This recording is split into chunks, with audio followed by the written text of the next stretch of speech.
Recording is on. Perfecto, ahora la acabo de percibir. Perfecto, ya lo tengo. Venga, hermano, gracias. Perfecto. Okay, my sister, you are welcome. Okay, this is a it's very important time for me in this moment. Okay, you welcome. Uh, Bienvenidos una vez más a Ojuro África Televisión. Nos habíamos prometido una conversación importantísima a todos los oyentes de Ojuro África Televisión con Nkechi Tayfa desde Washington, D.C. Una de nuestras inspiradoras, una de las mujeres que inspiraron que yo escribiera ese libro, Afrofeminismo, una de las grandes líderes activistas del movimiento africano en los Estados Unidos, New Africa, New Africano, abogada, activista y sobre todo jurista. Con ella vamos a hablar hoy mismo. Okay, welcome my sister. I just introduced you in this dialogue between me and you, and I just to introduce you because brother Tony is inside, but he will go now. And my sister, it's an honor to me to have you here in this meeting. So you are welcome, Uhuru Africa. Uhuru, and thank you very much for inviting me. Yo no hablo español. Don't worry, my sister. We really. I was introduced you at 3 level.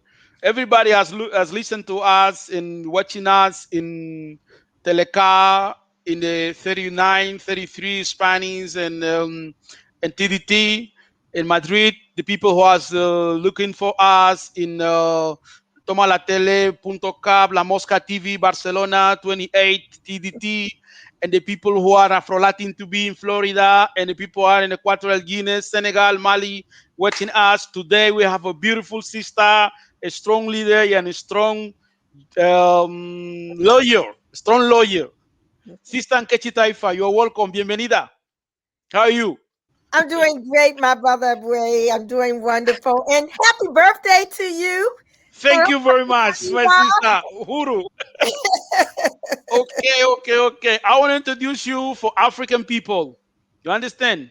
Yes. Ambola nang ebo sa mina Africa wea Guinea Senegal mia obi avabi na vaya Nkechi Tayfa anumburantia mojo a Washington DC ana from Borbana Republica ya Nova Africa bati ambura mojo bati afana bobonga tebe na bengong nya nyibi bini ba nyibi so va nyimuna ko wa mina bina wasu abia kiba huru. Okay, I introduce you to Fang language that the people from Cameroon, Guinea, Gabon, and Congo is listening to you and know about you.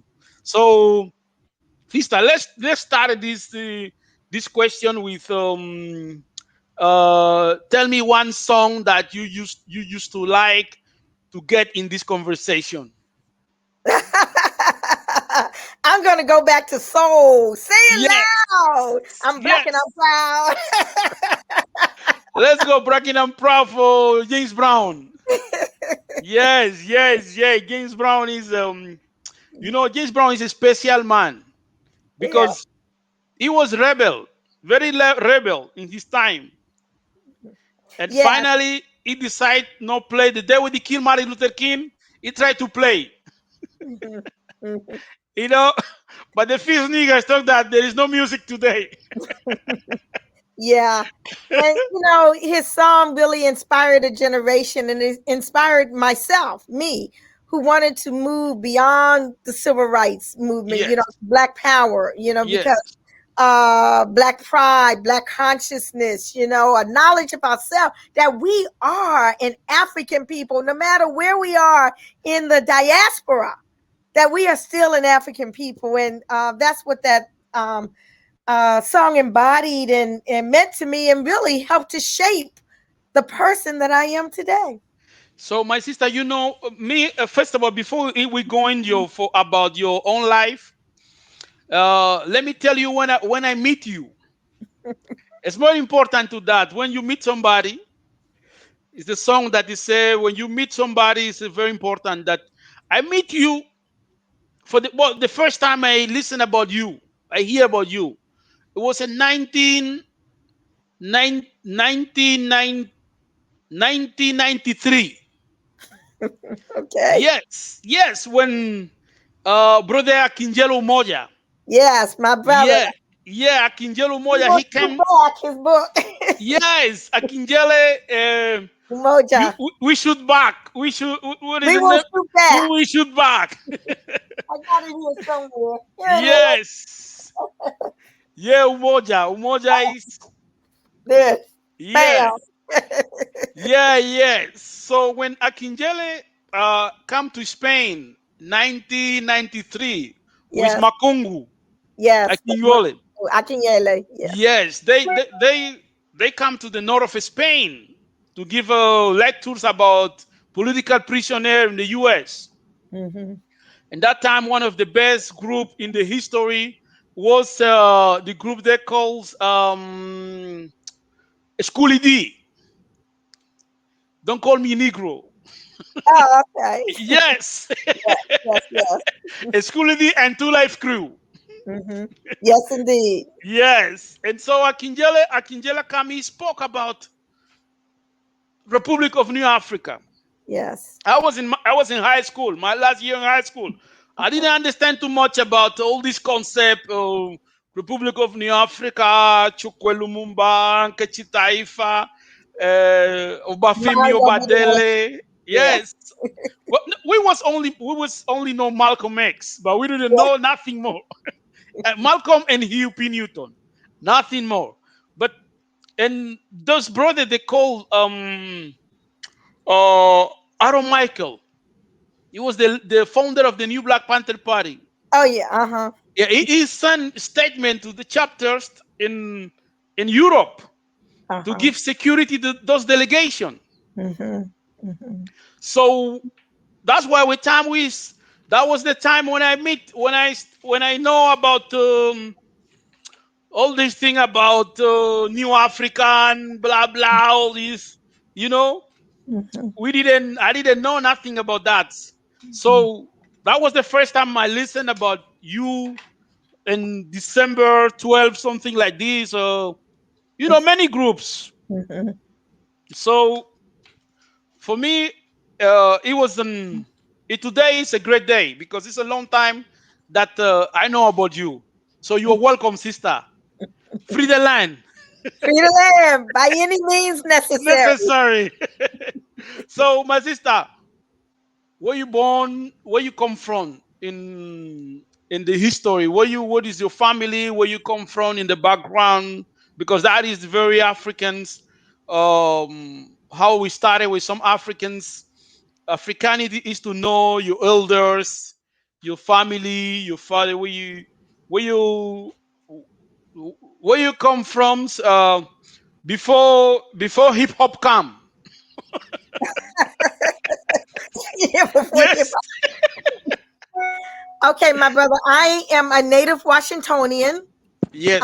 born and raised in Washington, D.C., in the belly of the beast. Okay. Yes. My mother's was from New York, but her parents were from the islands, uh, Uh-huh. St. Kitts and Alien St. Kitts. Yes. My grandfather was a Garveyite, was a follower and part of the Marcus Garvey movement, and was one of the Black Legionnaires. My Hmm. grandfather on my mother's side, though I never really knew him because he passed when I was just a baby. Yes. And my father is from South Carolina. My parents met at Howard University. They Yes. settled in Ah. DC, and that's when I was born. So I was born the year of the Brown versus Board of Education decision, which said that there wouldn't be segregation in U.S. schools. It was a very volatile time. I think that decision was passed because several years earlier, William Patterson, W.B. Du Bois, Mary Church Hmm. Terrell, and 90 something others petitioned the Yes. United Nations for genocide. Genocide that the United States was waging against Black people in this country. That was 1951. We Uh-huh. charged genocide was the historic petition. And I think that the reason why the U.S. Supreme Court, um, in the Brown versus Board of Education decision in Mm-hmm. 1994, said there would not be segregation because they did not want the world to see exactly what was happening in this country with Black folk. So they Yes. weren't serious. They didn't really mean that they wanted, equality between the races and all like that. But that's what they put on paper. And I was born, during that time. I didn't know growing up about a lot of Mm-hmm. abuses. I didn't realize that when I was in third grade, civil rights activist Fannie Lou Hamer was beaten within an inch of her life just for trying to register to vote. I didn't know Wow. about anything along, along those lines. Yes. I didn't know about the 4 little girls who were bombed in the church in Birmingham, Alabama in 1963. I didn't realize that all of this was happening during my lifetime. I thought things like this happened millions of years ago in slavery times, which to me, my young mind, that was like millions of years ago. I didn't have any concept of time. Yes. So once I began to, Black Studies was beginning to come into the classroom when I was Mm-hmm. in high school, like around 1968. The Black Panther Party, it started 2 years earlier. I was never a Black Panther Party member, but I used to go to their office all the time. I used to sell their newspapers on the streets of Washington, D.C. I had this crush on one of them brothers who was a Black Panther, Wow. on his lap. But I used to sell their papers, and one time I opened up their paper and looked at it. Point number 3 of their 10-point program talked about we want an end to the robbery of the capitalists of the Black community, and it said we want our overdue debt of 40 acres and 2 mules that was promised to Black people for restitution for slave labor. And that's the Yes. first time I had ever heard anything about Preparation. reparations. You know what I'm saying? I'm a teenager and I'm listening to all this and I'm saying, wow. Uh-huh. You know what I'm saying? So I used to wear my little hair wraps. This is how I used to dress, back then as a teenager. And I still do. I changed my name when I was 16. I went in an African names bookstore and brought this African names book because I didn't want a European name. I didn't want a slave name. Mm-hmm. A Kunta freedom Kinte. name. Kunta Kinte. Right. Yeah, I wanted Kunta Kinte. I didn't want Toby. You know what I'm saying? Yes. I didn't want my mind to be colonized. My Uh-huh. tongue was already colonized. You know what I mean? Yes. It's like you speak Spanish, I speak English. It all depends on where we were dropped off on, Uh-huh. on the boat. But we are in African people. Bob Marley. No matter where we are Africans. You know what I'm saying? So I adopted an African name, and I didn't know the correct pronunciation of the name. So it looked like Nkechi, so that's how I pronounced it. Actually, if I were in Nigeria, it's a Nigerian name, it would be pronounced Nkechy. Is Yoruba or Igbo? It's Igbo. It's an Igbo name. Igbo. It's Igbo name, yeah. And so then in that Black Studies class, Brother Abuy, Uh-huh. in my 8th grade class, there was this poster on the wall of this Black man with a black Uh-huh. on his head, with a spear in one hand and a rifle in the other hand, sitting in a Grand Slam wicker chair.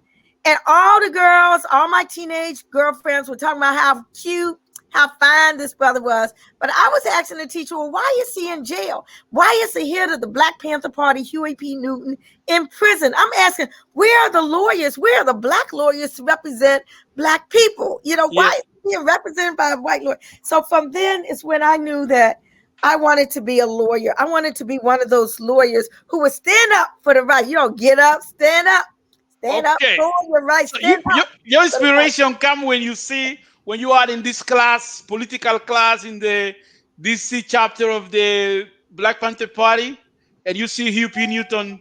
Yeah, let me one question. Yes. What you mean? What was the meaning of the Huey P. Newton and the people of your generation? Because I see was the films Hollywood make on Black Panther, But I see the first one, The first one was made by I don't remember the brother who made this film.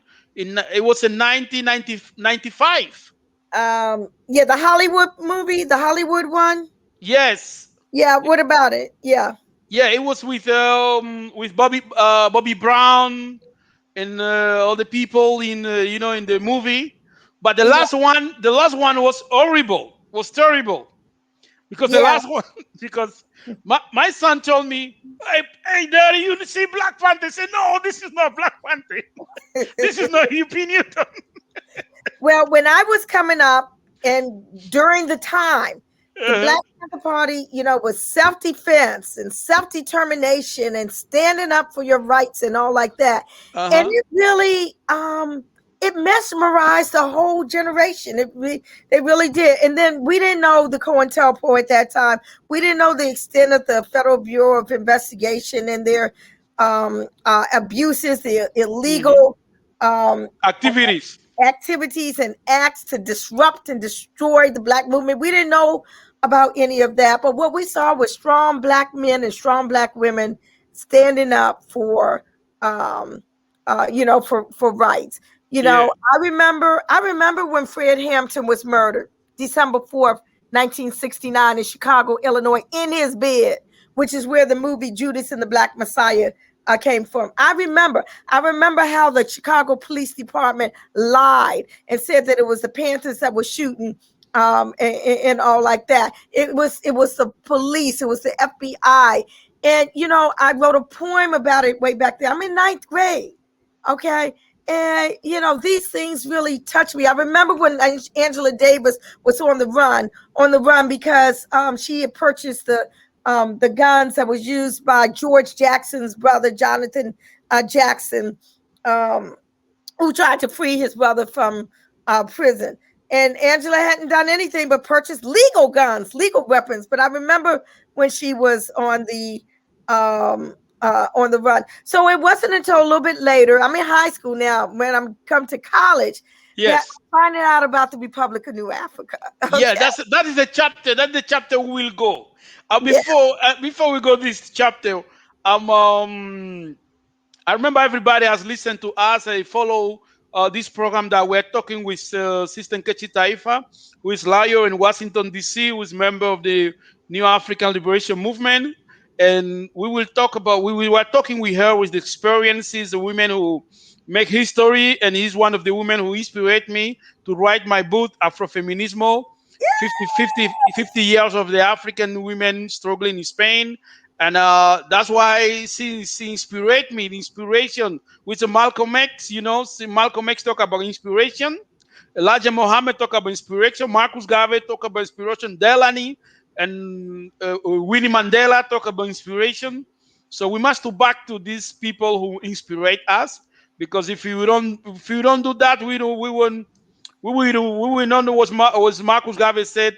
Cualquier pueblo que no conoce su historia es un pueblo que está perdido, ¿no?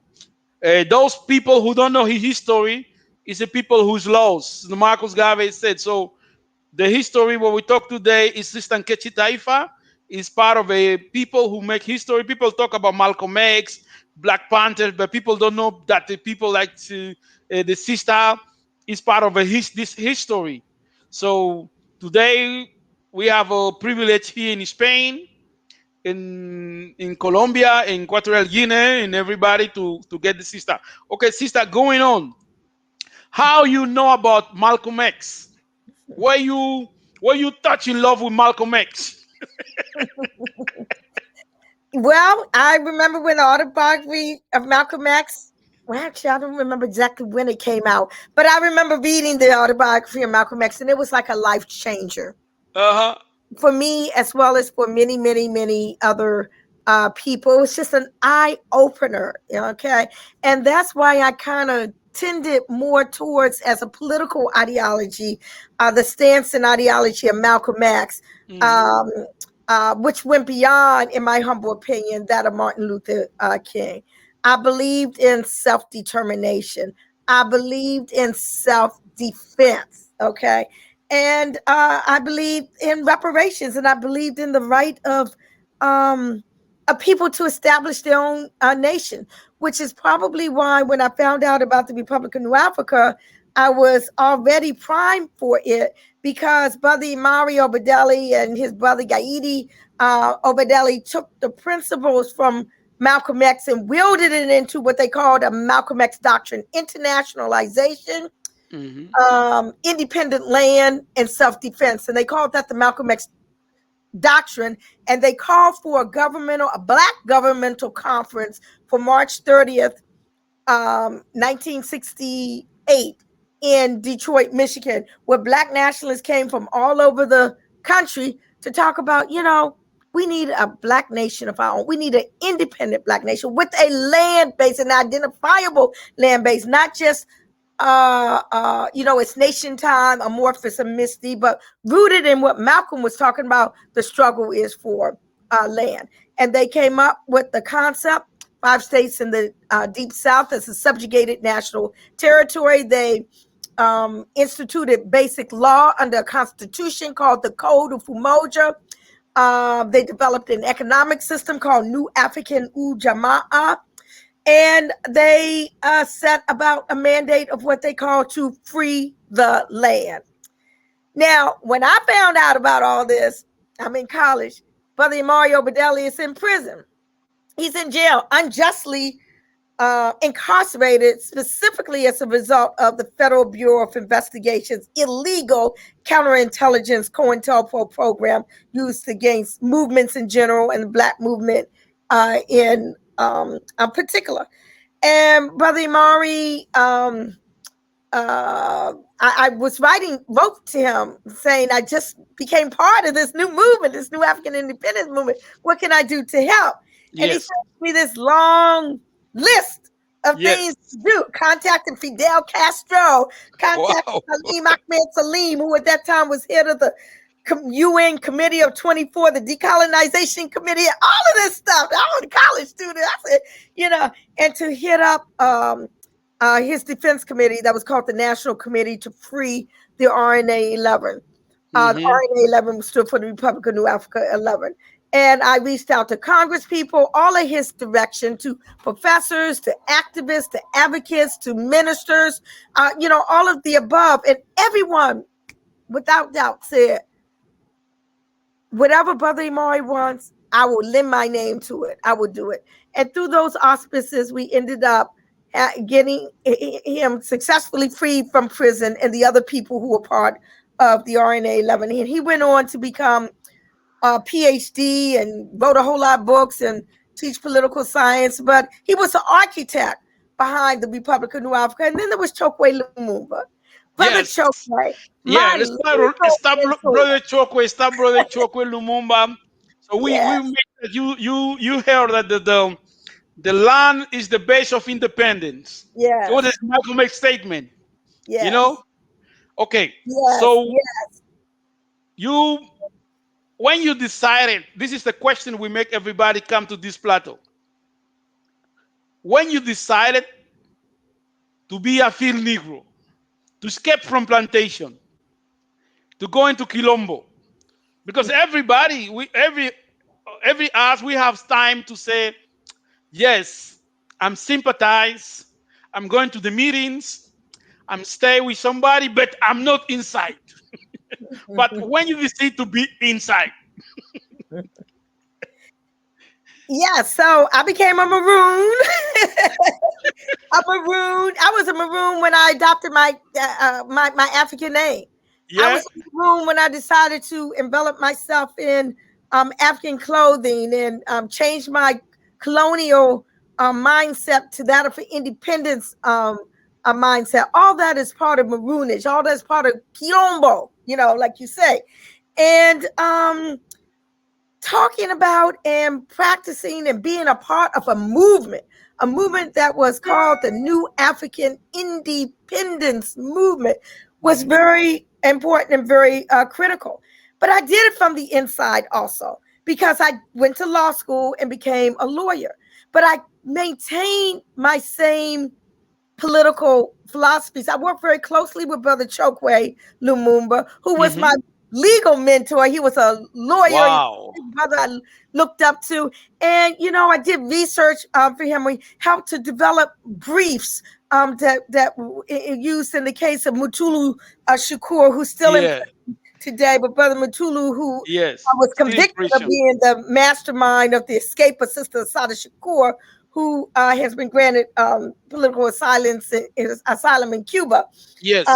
and the like. And our concepts were that of the New African Prisoner of War, that the precepts of the Geneva Conventions, the Protocols 1 and 2, also apply to Black people fighting for their rights here in this country Uh-huh. as well. That we should be treated the same way other nationals fighting for liberation and independence in other countries are treated as well.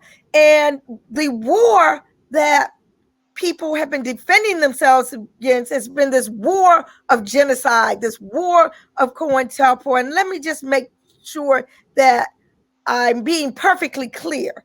When we say genocide, we are going by the internationally adopted definition of genocide, the International Convention on the Prevention and Punishment of the Crime of Genocide, which was adopted by the United States, which says Mhm. genocide means any of the following acts committed in time of peace or in times of war against Yes. a national, racial, or religious or ethnic group as such. Number one, killing members of a group. Number Yeah. two, causing serious bodily or mental harm to members of the group. This is the definition of genocide. Mental harm. Number three, deliberately inflicting upon the group conditions of life calculated to bring about the destruction in whole or in part. So genocide is not just the burning of the Jews in the Holocaust or the massacre of the native peoples who originally were on this land that I sit on now. It's also inflicting conditions of life calculated to bring about the destruction in whole or in part, taking Mhm. measures to prevent births within the group, transferring children from one group to another. All of those precepts, anywhere we are in the diaspora, we can apply those precepts of the International Genocide Convention to the conditions that people are confronted. So we used all of these legal arguments and worked, like I said, very closely with our brother Chokwe Lumumba with respect, and brother Chokwe Lumumba, who ended up becoming the mayor of Jackson, Mississippi, who never once abandoned his independence politics and philosophies, but were able to do that two-track strategy, that inside strategy and that outside strategy. Unfortunately, he It passed was. prematurely. Yeah, but I think so. Chokwe, he made one of many of the Malcolm X ideas, broke Malcolm X from the grassroots to the institutions. This never Yes, happened. This never yes, happened in the history. Everybody who tried to do that, they kill him. Chokwe was the first one, and he broke with the Marcus Garvey principle: one God, one I'm, one destiny. He used yes, this one city, one people, one purpose, and he won. He won. So I remember when I met Chokwe, maybe 90 a million youth march. When I went to a million youth march was when I met Chokwe. Is Aminara Inakinjeli introduced me. yes, yes, Chokwe Lumumba. I was listening about Chokwe Lumumba, but I know he's in Jackson, Mississippi, and that's where we formed the Malcolm X grassroots movement here in Spain. But we yes, didn't know. I didn't know him personally. And then when the Hurricane Katrina took place, that was yes. the time when I took more close with Chokwe. In we meet in Venezuela one time, Mhm. but I was reading because his Chokwe has very high intellectual level. When you listen, Chokwe's speech is very intellectual, very didactical. Yeah. Um, and so what was cultural revolution for you? Because I grew up in the when I was young, we started in only Marxism, Leninism, revolution. So it's Akinjele who brought here in Spain this cultural revolution. Before that, it didn't exist. It's true. Yeah. Before before Akinjele in Makongo came to Spain, we was just Marxist Leninism. We Right. follow Hugh P. Newton, but Hugh P. Newton just died. We suppose that he will come back again. You know, we didn't know that he was certain he would die, but the people was waiting that these romantical 60s from Hollywood and the white left, this have this romantical vision of the 60s. So when Akinjele come to Spain, he introduced some kind of a Pan-African, revolutionary, mystical, cultural. Malcolm X, everything mixes, feminism, everything. So what's role play the cultural revolution for you? Yeah, the Cultural Revolution was very pivotal for me. I will say that I kind of had a fusion or mixture between the Black Cultural Revolution and revolutionary nationalism. Okay, Yes, I yes. fused That them that both together. You know what I mean? that's on me. Yeah.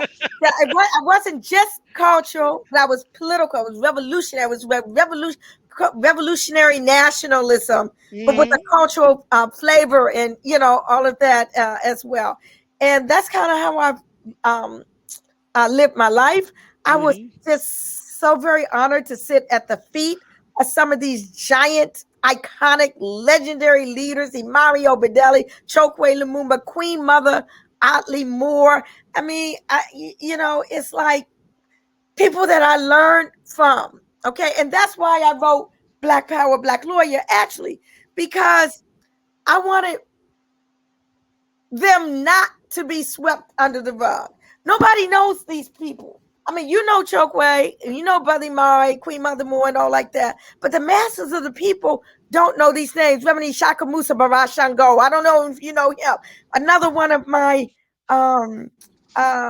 mentors. I mean, it's like Gene Sindab, who's with the anti-apartheid movement. These are folk that I studied with and I sat at the feet. Sister Safia Bukhari, former member of the Black Panther Party, Yes, Black I know Liberation her, Party. Safia Bukhari. I know her.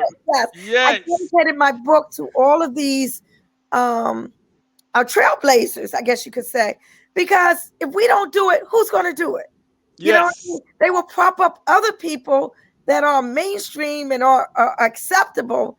Okay, and the freedom fighters. Okay, those who fought unrelentingly for freedom get swept under the rug. We don't hear Yes. anything about them.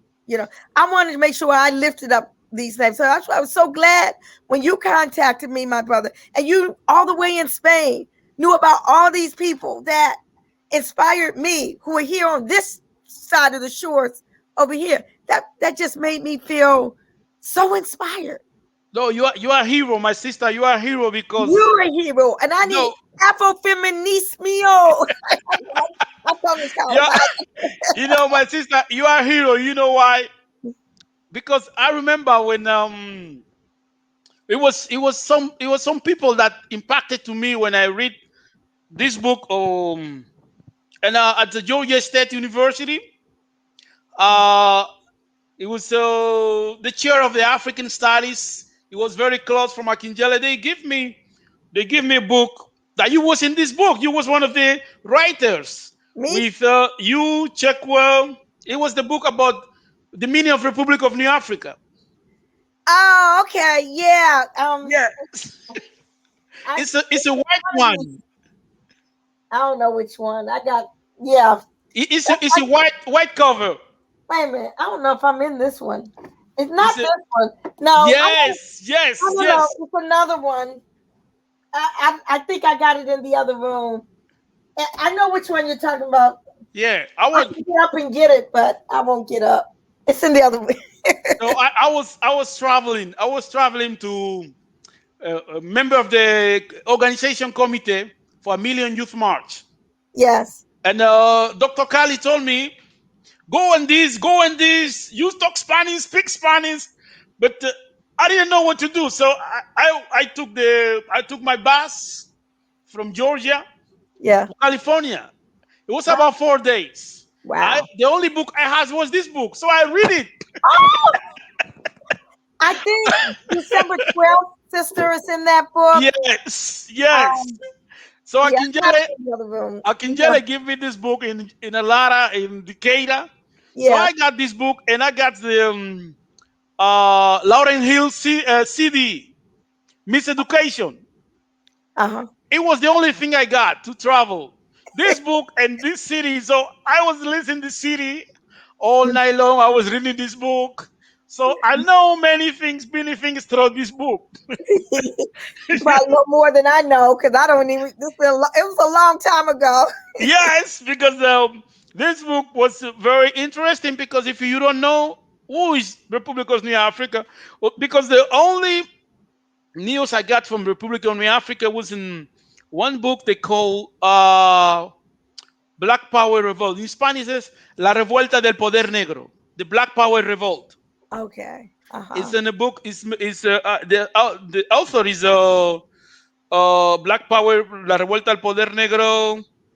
I don't remember the name of the guy who wrote. It's collected different people of the Black Power time.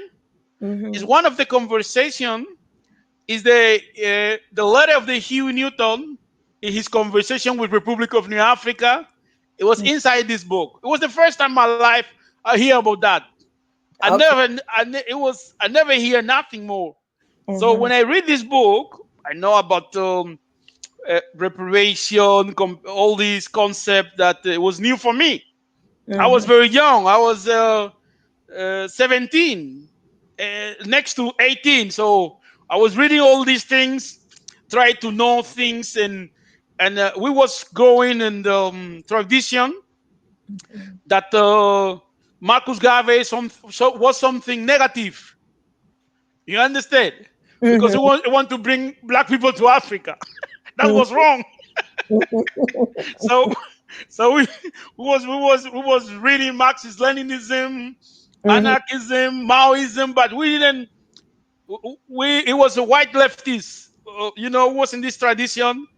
Right. So normally when you talk about Marcus Garvey in that time, it's like some man who is crazy, something like this. But Mm. we follow Malcolm, but we didn't know that Malcolm is linked with Marcus Garvey. Exactly. You can't have Malcolm unless you had Garvey, because Yeah, that's where you said Malcolm came from. His mother and his father, Garvey. yes, yeah. One day, my mom told me, "Why you follow Malcolm?" I said, "Yes, Malcolm is a revolutionary." He said, "You don't know Marcus Garvey?" I said, "Who is why? Why don't know Marcus Garvey? This is something they want to bring black people to Africa." But we didn't know that this question of bring black people to Africa is mean revolution because it's mean to complete the history, to back to the history, unite people. We was very that's why the word Eurocentric mean, because even we was revolutionary, we was Eurocentric revolutionary because we Mm-hmm. didn't understand that Malcolm's father, Malcolm's mother come from Elijah Muhammad. All these people come from Marcus Garvey.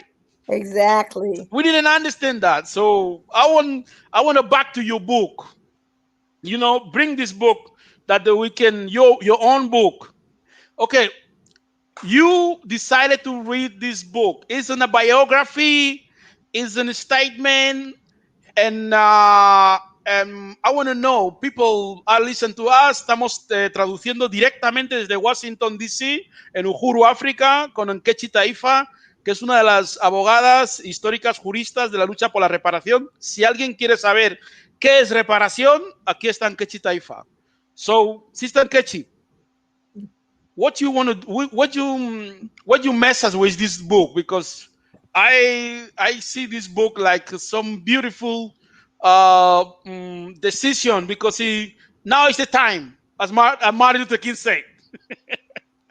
Yes, now it's the Yes, time. let's go to the book. So the The book book. is called Black Power, Black Lawyer. If you see, this was me when I was 21 years old. Wow. I'm in my 60s now, so that was a long time Yes. ago. But the Hirap, the Gele, has ancestors in there, all of whom influenced me. Whether Yes. it was Harriet Tubman or Marcus Garvey, Malcolm Uh-huh. X, but it also has Queen Mother Moore and Mario Bedelli, it has Chokwe Lumumba, it has Geronimo Gijaga Pratt, it has the sisters from the Angolan Frelimo from the revolutionary struggle. Zamora Machel. Exactly. Yes. Marcus Garvey, Rosa Parks, and the like. And again, what I was trying to depict was that the knowledge was infused into my head by these giants. These were freedom fighters. Okay. And in my book, I told my story, but I told it through that freedom fighting framework. And you don't find you see a lot of books out there about people growing up in the civil rights era, and etc. ABC 1, 2, 3. But you don't hear a lot about people like me who grew up in the Black Power era. And how Good. that Yeah. impacted me in the choices that that I made and the like. And so I lift up a lot of things today. I say it's part textbook, it's part study guide, it's part um, autobiography, it's part expose. It has good in it, it has bad in it. It's a lot of personal stuff in there too. You know what I mean? But it's a lot of serious stuff. As well. And as a lawyer, I talk about some of the cases that I dealt with, and we're still dealing with cases right now. We're trying to get Sundiata Akoli, Mutulu Shakur, Veranza Bowers, Mumia Abu Jamal, all these people who are still locked away behind bars, people who are in exile who can't come back. Asada Shakur, Brother Pete O'Neill in Tanzania. You know, one of the things I talk about with reparations, see on my shirt, reparations, is that when the United States gave the Japanese Americans reparations after their internment in World War II, one of their provisions was it was $20,000 for each Japanese American detention camp survivor, a fund to be used to educate Americans about their sufferings during World War II, a formal apology, and also a pardon for all those who resisted detention camp internment, meaning those who were the freedom fighters who were saying, hell no, you're not going to take me and put me in the camp, who resisted, they got a pardon. So I say, our freedom fighters who resisted the war genocide, the war COINTELPRO waged against our people, they should also have a pardon. Asada should be able to come home. Pete O'Neill should be able to come home. Sundiata Akoli, 84 years old, been in prison almost 50 years, should be able to be let out of a prison. Mumia Abu Jamal should be able to come on. Mutulu Shakur, who did so much for the communities, okay, should be able to come on. Veranza Bowers, Leonard Peltier, our freedom fighting, David Gilbert, our white allies as well, folk who fought for liberation or assisted Black people our liberation, they should, under reparations, should receive a pardon, commutation of a sentence, and allow them to come on. So that's one of the things that I advocate in support of as well. Well, everybody that listen to us, it can buy the book of the sister in any platform, any bookstore, any way. You can buy this book. You can read about what's happened in the Black Power movement. I think, sister, what you just to say that the point is this: everybody romanticizes the right civil movement, but they don't understand that in order to right civil movement be strong, all these people you say in prison, it was the people to do that. It was people like Mumia. Mumia started with 15 years old in Philadelphia. It was people like what's this called? These brothers, Motulu Sakur. It was the father of the Tupac Sakur, Geronimo. All these people who was in. So sometimes we have the people romanticize the right civil movement with Martin Luther King. I have a dream. Tengo un sueño, Spanish. And Malcolm X said he didn't see a dream. Malcolm X said he saw an American nightmare. Yes, say you don't need a dream, you need a basic swim.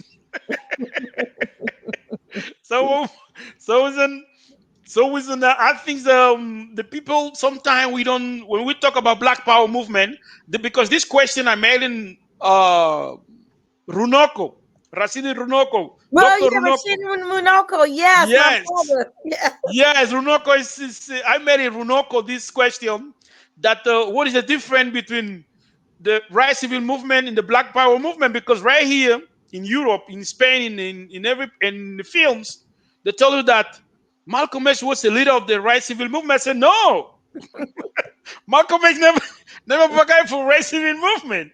It was a Right, Black Power movement. It was a right. national revolutionary movement. It was a Pan African, but Mhm. no right civil movement. But these people in academia they make a narrative that all the black struggle it was for right civil movement. Mhm. You Mhm. understand? Mhm. So if you do that, what is Republic of New Africa? Right, So right. There is a difference, a big distinction. y- Yes. yeah, so we make this distinction because they tell you that Malcolm X and Martin Luther King was they was the same. No, no, Martin Luther King was integration. Malcolm X was liberation. So it Right. was Black Power is have some kind of I was understand all these concept when I remember when through music learned me a lot. Mhm. Music was but it was in the groups like Steve Poole, Mhm. reggae music, Mhm. Dennis Brown. Mhm. All these group give me many information about because then when you go to college you read those books that you first of all you listen to music. Right, right. But Yeah, that's what news, that's why culture is so very important.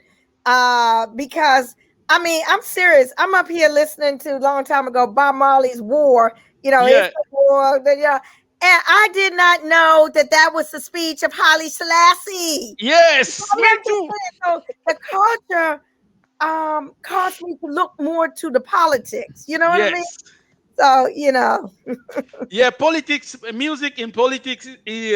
But we lost music because the Black Liberation movement lost music because music is not more under our control. yeah.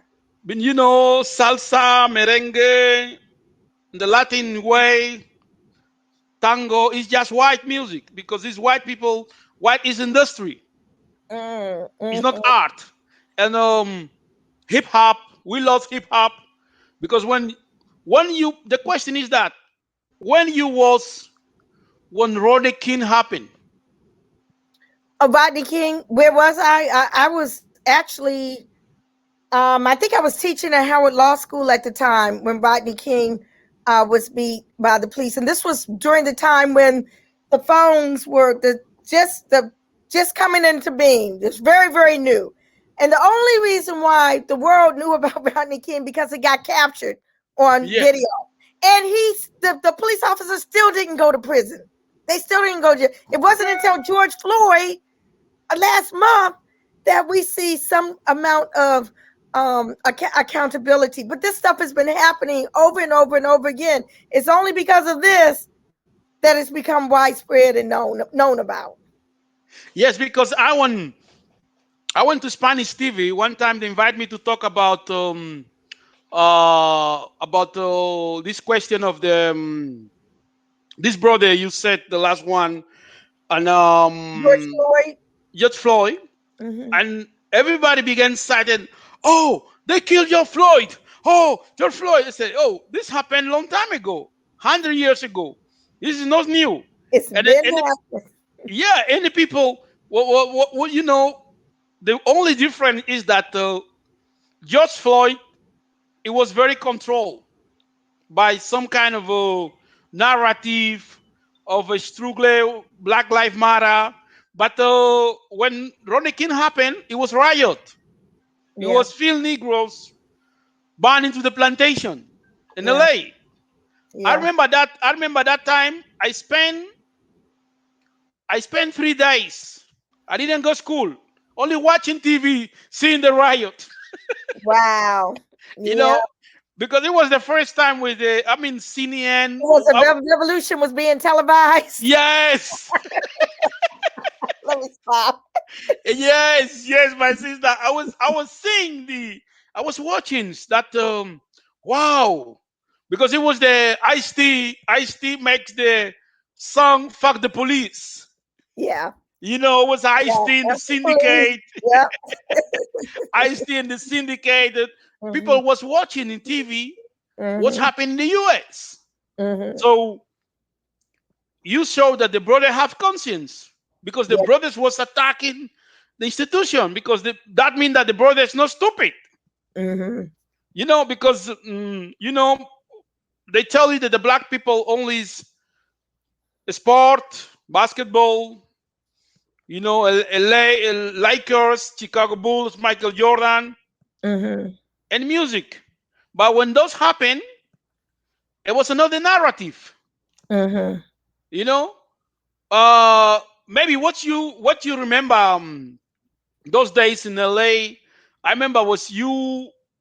You are one of the people who teach and make possible reparation. Hmm. Uh, 2 weeks ago, I see you on the TV with the national meeting of reparation. It was in Washington D.C. Yeah. Was one. National Coalition of Blacks Reparations in America in Cobra. Yes, you Yeah. work with one of my friends, Yeah. and my friend is Steve Cohen. Oh, Is a congressman. Congressman. Yes. Oh, yeah. Yes, Oh, that's yes, what you were he's talking my about. friend. National hearing. Yeah. Yes, Yeah. tell him that you meet with Fundación Vida, Movimiento Pan-Africanista in Spain, because we invite him here Oh, in he came 2000. Yeah, 2009. He there. was here. Yeah, we're giving hours because we tried that. Because I made a meeting with the Spanish president, Jose Luis Rodriguez Zapatero. I tell him that the black people we need reparation. He said, "You crazy, Abuy? No black man are interested in that. It's only you and three crazy people more who want Okay. a reparation." Everybody's talking about reparations today. Yeah, he told me that, and he told me that show me that the black people wants reparation. So that's why we started to make activities, and we invite Brother Molefi. We Asante. invite Steve Cohen. We Yeah. invite leaders like Omali Yasitela, Yes. African leaders American People's around the world. Socialist Party. Yes. Yes, to show Spanish government that we are not the only crazy people talking about reparation. So Right. there's other people like Steve Cohen. He came and he Yeah. was here. He was at so white people in the elite asked Steve Cohen, "Hey, what you do here?" He said, "Who's invite you here?" He Uh-huh. said, "This." He said, "This Negro invite you here." Steve Cohen said, "Yes." And the president of the Spanish Parliament, Jose Bono, it was looking at us like, "Where does Negro come from? Where you see people come from here? How you made it?" It was looking at that. Said he didn't understand how we bring a white man from the U.S. to Hmm. Spain to defend the right of reparation. Didn't Hmm. understand. They was look me. He said, "Hola." He said, "Hello." You understand? So if I see you with Steve Cohen, with these people in so explain many of the sister who are looking at which watch this program. Uh, I wanted the sister know that there exist women like you because we have this problem of the problem of a narrative and this fashion that we don't have reference, but it's not true. We Hmm. have reference because Hollywood and media took the young sister, put it in the media, and the white power told her this is the reference. Mhm. You understand? That's happened in England, in Spain, in France, everywhere you go. So, You don't. what I would like is tell me about your Afrofeminismo. Tell me about that. I want to know what inspired you to write that book and some of the things that's in it because I don't have it yet because I need an English. My tongue has been colonized. My ears. I need an Okay. English. Isn't that horrible for me to say? I need an English version, but yeah. So tell me a little bit about it. Well, okay. This book, I wrote it after 40 years in the movement. I started the movement when I have 40 years, 1-4. I was Yeah, member of me the Public too. Enemy. Yes, I started with member of the Public Enemy fan club. But before I met the Public Enemy fan club, I was member of the gangs, street Oh. gangs. They call Los Colors, Color Power in Fuenlabrada. And before that, I was member of the street gangs in Africa. They call it's called Inter Bravos. Into It problems. was a street gun, so I was very young in the street gun, and then when I okay, after that, my mom was member of the of my mom was member of Kunta. My mom was member of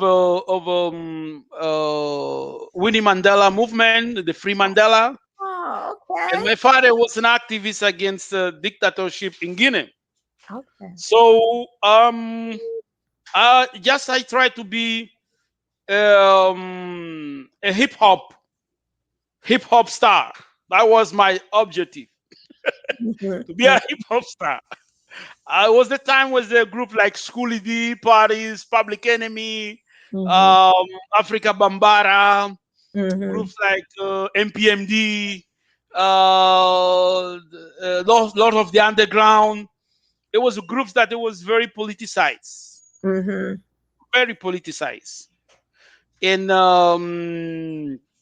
so these politicians coming to me and my brothers, the people of my family, my fathers was always talking about politician. My mother was talking about Winnie Mandela, the freedom of Mandela, and we was very involved with the church Mhm, because black conscience coming to through the church. mhm. So and at the same time, the young brother who was in the street was the gangs. There was many street gangs in Spain. It was Los Color, Radical Black Power, Los Bra, Simplemente Hermanos, Madrid Vandals. It was many groups, Mhm. men, and all these groups became to get conscience in the street because the terrorism of the skinhead Nazis began to make terrorism about black community, and the young people in the street began to win conscience, and the conscience came because these young Africans take contact with African American military soldiers. Ah. Yes, in this African American military soldiers was meeting in the disco they call a Stone Disco in Torrejon de Ardoz, Uh-huh. and then this disco was disco for African American soldiers, and we became to go to this disco, and in the contact with them we discover a red hair man, crazy man they call Malcolm X. Uh-huh. You Uh-huh. know, so the book is that all my experience in the movement I meet many sisters, many women that teach me, that I teach, that it was a leader, was under my responsibility. Women who was in the movement in Spain. We was under the situation that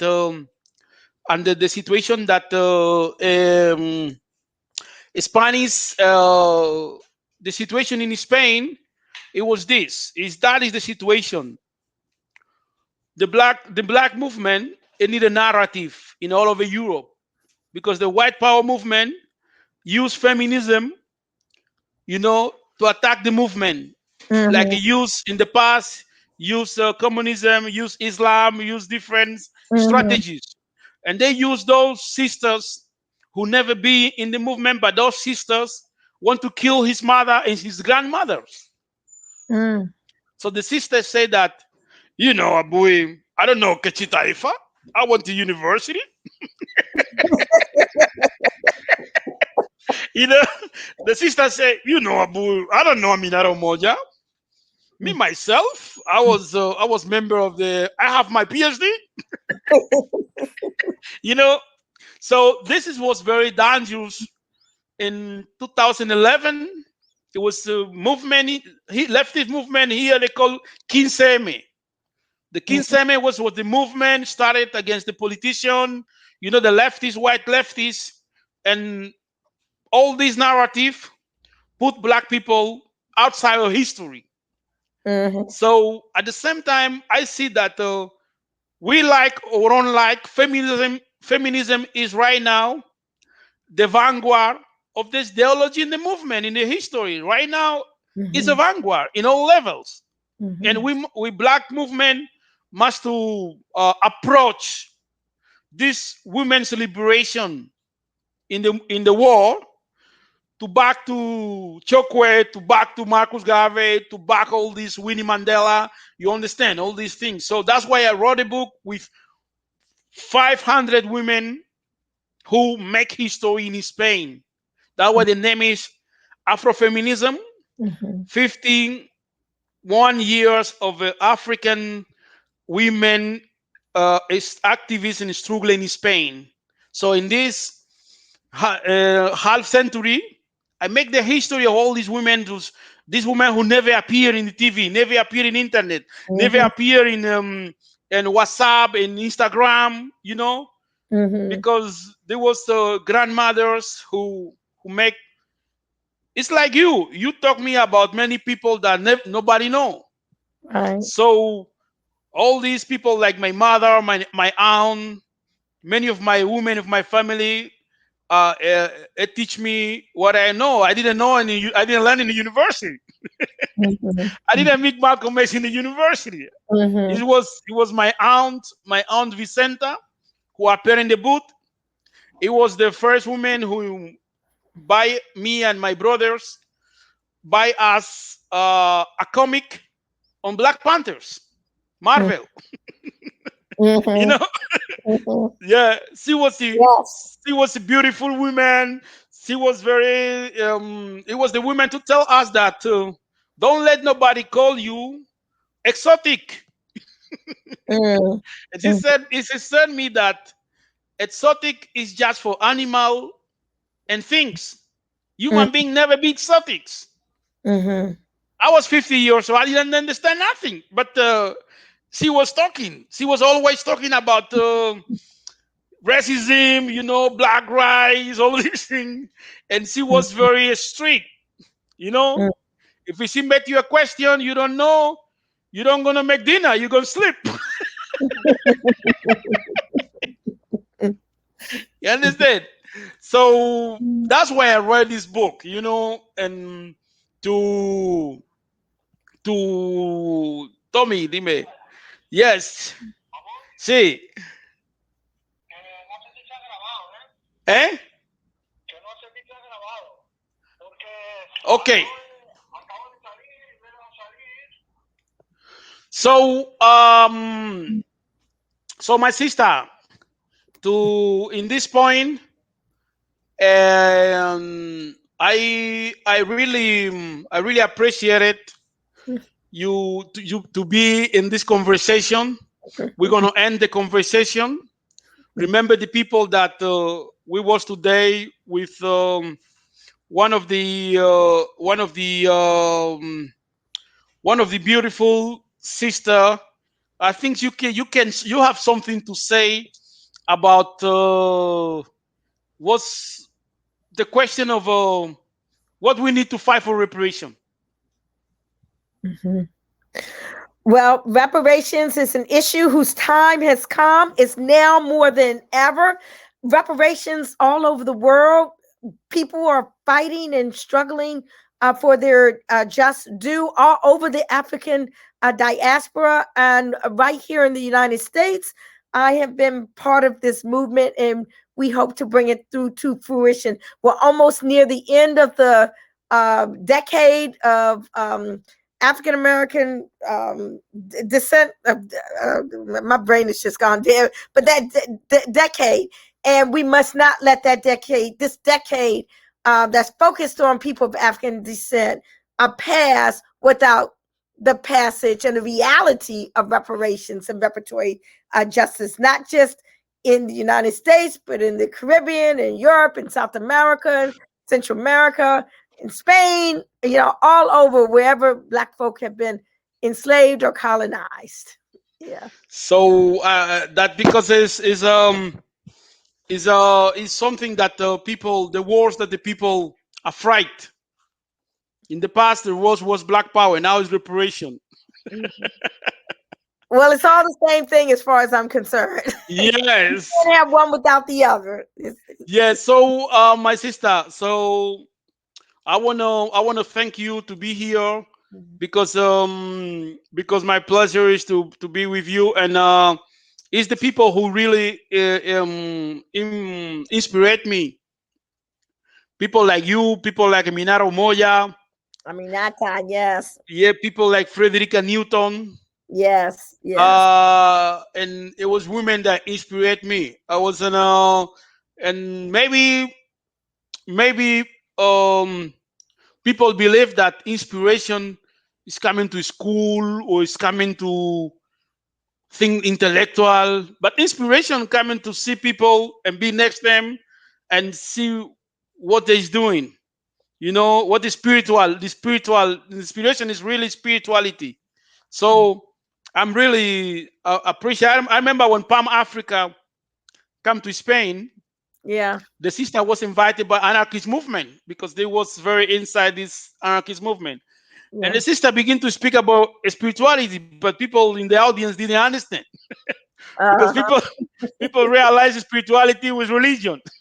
So people didn't understand. So the sister was talking about spirituality. So it's one of the things that you do. You did that all these people, Mumia, Sundiata, all these people who really give us the opportunity to know them and fight for them. So free the land. Free the land. By any means necessary. Ok, hemos hablado hoy con Nkechi Tayfa. Ya hemos terminado hoy el programa de hoy. Ella está en Washington, D.C. La gente que quiere comprar su libro lo puede comprar. Es una de las mujeres que inspiró que yo escribiera afrofeminismo. Es una histórica luchadora del movimiento de liberación negroafricana, New African Liberation Movement, y hoy nos acompañó. Thank you, sister. Muchas gracias. Muchas gracias, sí. Muchas gracias. Aquí va. gracias. Bia kayang bimania mu bimana ko ba Nkechi Tayfa a Washington DC. Bimba bana avokarbia eningden. Akarbia yung ango suma sikolo babo ngaji ba Malcolm X chekulu mumba o Merio Badele baba kinjelu moya valbobote ba sobona so abomam. Aksike abukiba bia kayang. Okay. Uhuru Africa. Uhuru. Okay, sister. All right. I can't believe it.